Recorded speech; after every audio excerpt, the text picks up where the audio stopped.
America और Iran के युद्ध के बीच ईरान ने इस वक्त कुछ ऐसा कर दिया है जो कभी नहीं हुआ था। स्ट्रेट ऑफ हॉर्मस, ये एक छोटी सी पट्टी है ईरान, यूएई और सऊदी अरेबिया और ओमान के बीच, जो 33 किलोमीटर लंबा एक जरिया है जहां से शिप्स निकलती हैं।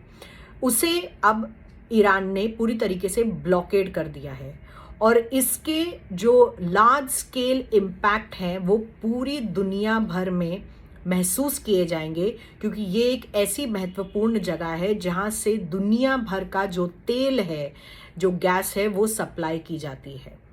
सबसे पहला इम्पैक्ट इसका सऊदी अरेबिया के रेवेन्यूज पर आएगा, क्योंकि सऊदी अरेबिया अपना 80 से 90% जो रेवेन्यू है ऑयल जनरेशन का, वो यहीं से एक्सपोर्ट करता है दुनिया भर में। चाहे आप किसी भी देश की बात करें, जापान, चाइना, भारत और अन्य देशों में, यूरोप तक में, जर्मनी, इटली, फ्रांस भी सऊदी अरेबिया से तेल खरीदता है। तो इस कंट्री का तो रेवेन्यू गिर जाएगा। साथ ही साथ दुनिया भर में अब एक चेंज आने वाला है। ऑयल के यानी कि तेल के दाम बढ़ने वाले हैं, क्योंकि ये जो जितना प्रतिशत यहाँ से ऑयल जाता है, अमूमन एक दिन में हॉर्मुज स्ट्रेट से 17 से 20 मिलियन बैरल ऑयल यहाँ से निकलता है और ये ऐसे ऐसे देशों में जाता है। भारत, याद रखें, इससे बहुत ज़्यादा अफेक्ट होने वाला है, क्योंकि भारत का 60% ऑयल एक्सपोर्ट यहीं से आता है और भारत 60% ऑयल इंपोर्ट करता है इसी हॉर्मस स्ट्रेट से।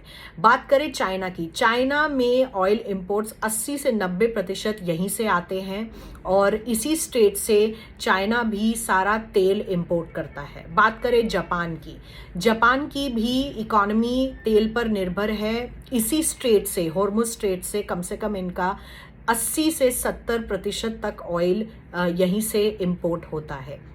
साथ ही साथ अब देखिए, अगर ये ब्लॉकेड और लंबा चला तो काफ़ी कंट्रीज़ को नुकसान हो रहा है। और एक साथ अगर हम देखें तो सऊदी अरेबिया अपनी मिलिट्री भेजकर भी ये ब्लॉकेड ख़त्म करने की कोशिश कर सकती है। इससे वेस्ट एशिया यानी कि मिडिल ईस्ट में और भी ज़्यादा तनाव बढ़ जाएगा। पहले ही ईरान, चाहे ओमान हो, सऊदी अरब हो, जॉर्डान हो, यूएई हो, सारी कंट्रीज़ में जहां भी यूएस मिलिट्री बेसेस हैं उस पर मिसाइलें दाग चुका है और दुबई में हमने दृश्य देखे हैं। लेकिन हॉर्मुज स्ट्रेट का बंद रहने का सीधा सीधा इम्पैक्ट दुनिया भर के तेल व्यापार पे होने वाला है, जो किसी भी देश के लिए अच्छा नहीं होने वाला है।